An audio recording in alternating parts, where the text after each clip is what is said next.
Disclaimer: this video has some disturbing images and footage. Please watch the video carefully because viewer discretion is advised.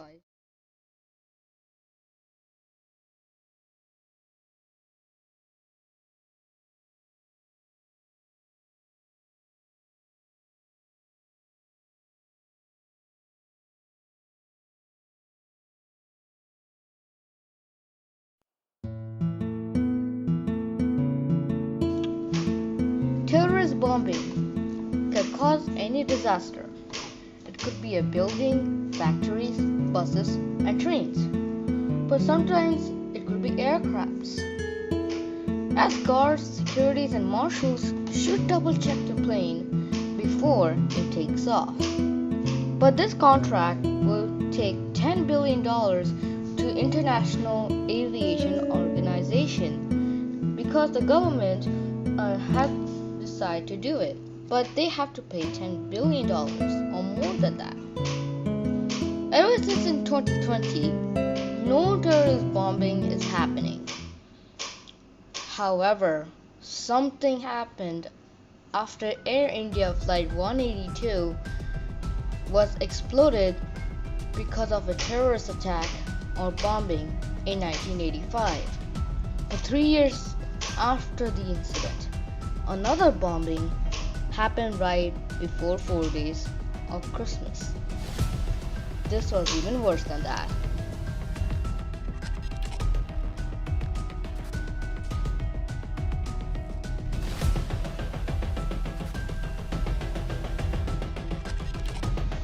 This is an unforgettable story of Pan Am Flight 103 terrorist bombing 32 years later incident.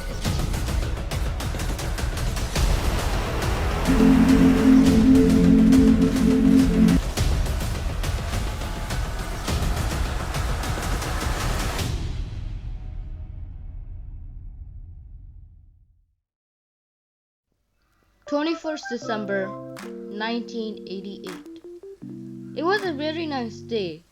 The weather was really cold during that time. Some college students of Syracuse University have holidays before Christmas. So the Syracuse University decided to leave 35 students back to their homes to reunite with their families in Christmas. Also, they finished second semester and they were going to the Pan Am aircraft, which many students were excited about. The aircraft was Pan Am Flight 103, Boeing 747-121. It was a 5-year-old aircraft, and this aircraft was special based on its name, Clipper, made of the sea. There were 243 passengers and 16 crew members on board. The plane's origin was in Frankfurt Airport, Frankfurt, West Germany. Its first stopover was Heathrow Airport, London, United Kingdom. Then its second stopover was John F. Kennedy International Airport, New York City, New York, United States. Then the destination was the Detroit Metropolitan Airport, Michigan, United States, as to take some cargo to another airport by the next morning. The cockpit crew of the Pan Am Flight 103 were 55-year-old Captain James B. McCrory, an experienced pilot with almost 11,000 flight hours, in which more than 4,000 flight hours with 747 aircraft. 52-year-old First Officer Raymond R. Madra had approximately 5,500 flight hours in the 747, and total of almost 12,000 flight hours. And the 46-year-old flight engineer Jeffrey D. Avra, who joined Pan Am in 1980 during a merger with National Airlines, had more than 8,000 hours of flying experience, with nearly 500 hours in the 747. The cockpit crew were based at New York. The plane took off at Frankfurt Airport at 5:45 p.m. and was ready to go to Heathrow. without knowing anyone of what was about to happen, or any of the Syracuse University students having a second thought what was going to happen.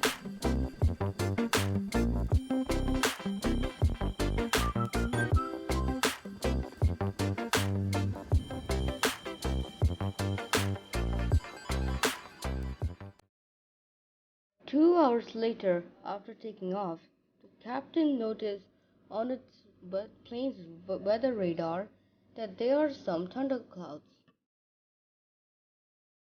They requested to air traffic control to go to the nearest airport. The ATC said they could go to Lockerbie to land at the nearest airport. 100 miles, 30 minutes later, they requested Lockerbie Airport to land due to bad weather. They accepted the request and they were free to land. 15 minutes later, 66 miles to land, as they were about to open the gear and flaps to land until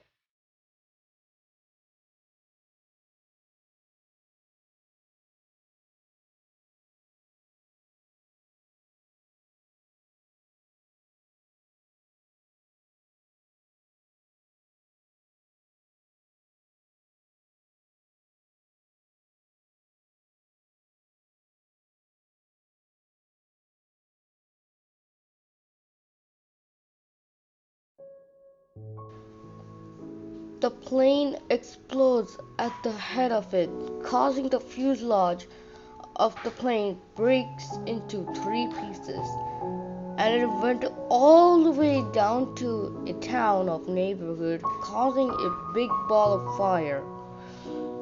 Rescuers came to the scene, and what they saw was shocking. A 747 has exploded into 3 pieces and made a huge ball of fire around a neighborhood. It took them 6.9 hours to decrease the fire. Out of 246 passengers and 60 crew members on board, all people lost their lives.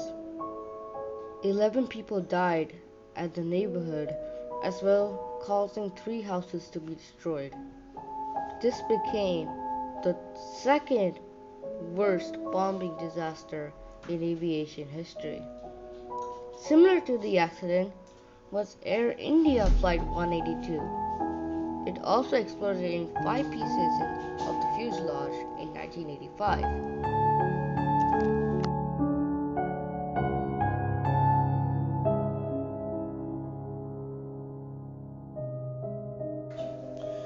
Then there were these questions. How could a plane explode like this? And not to mention, why so many people have to die? Why? It was unclear to the NTSB and FBI what happened, but 3 days later, one of the FBI agents found a microchip. They put it in a transparent box and took it to a lab to research. They used a microscope where it showed that there were some numbers. They found out that this was a bomb. A bomb was in a suitcase when it exploded, and those were from Libyan terrorists Abdel Besed Ali Mohammed al-Megrahi and Al-Amin Khalifa Fihma. But there were questions. How the bomb didn't go to the scan conveyor belt?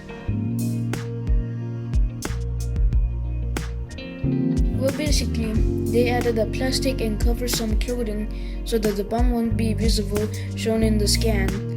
But it wasn't at the Pan AM 103 aircraft. It was basically in the plane from Air Malta Flight 180, but it wasn't exploded. But when the suitcase moved to Pan AM, it did. When the NTSB and FBI found out, the FBI was immediately ordered to go to Palestine and capture the terrorists and the entire group. That's how the investigation was finished.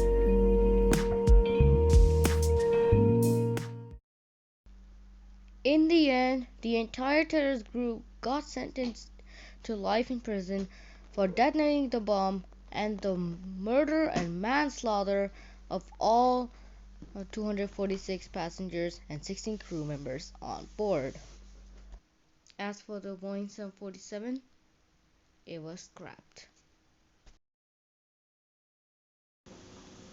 32 years have passed since this incident, and Syracuse University made a tombstone of all 35 students who lost their lives, while there was another tombstone of famous people and celebrities in that crash.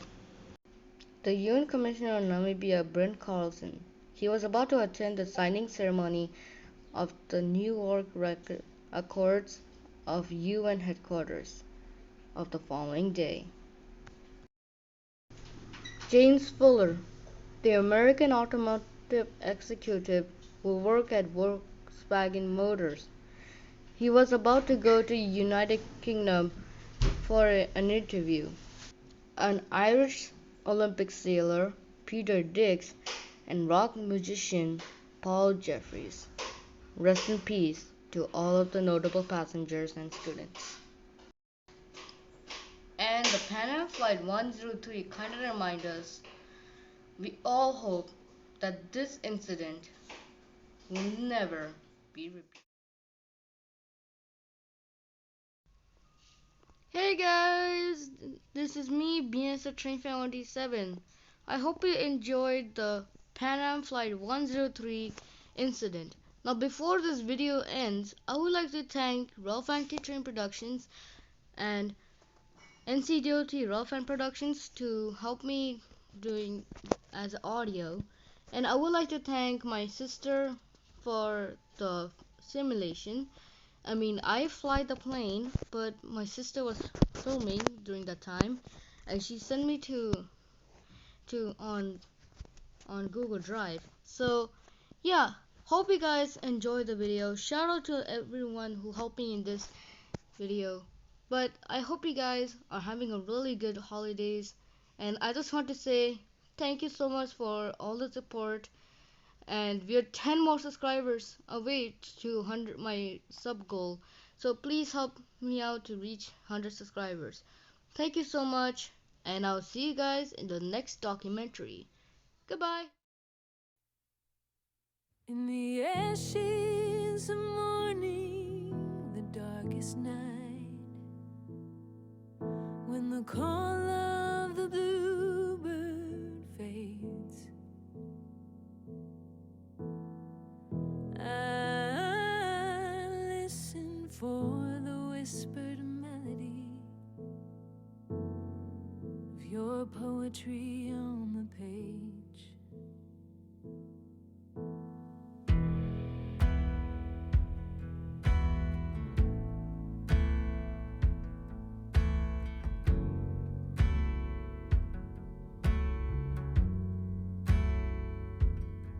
When the heartbeat of heartache is heavy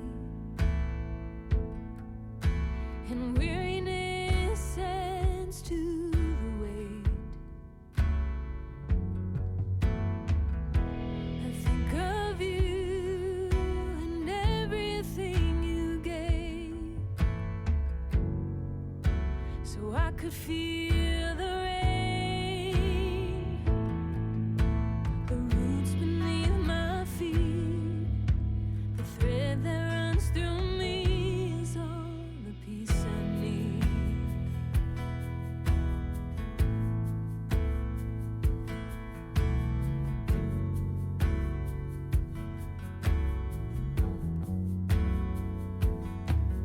I find you in the garden of the mother tree, surrounded in a halo of the sun, and I'm reminded of the morning light by the dawning of love. Oh, the roots beneath my feet, the thread that runs through me is all the peace I need.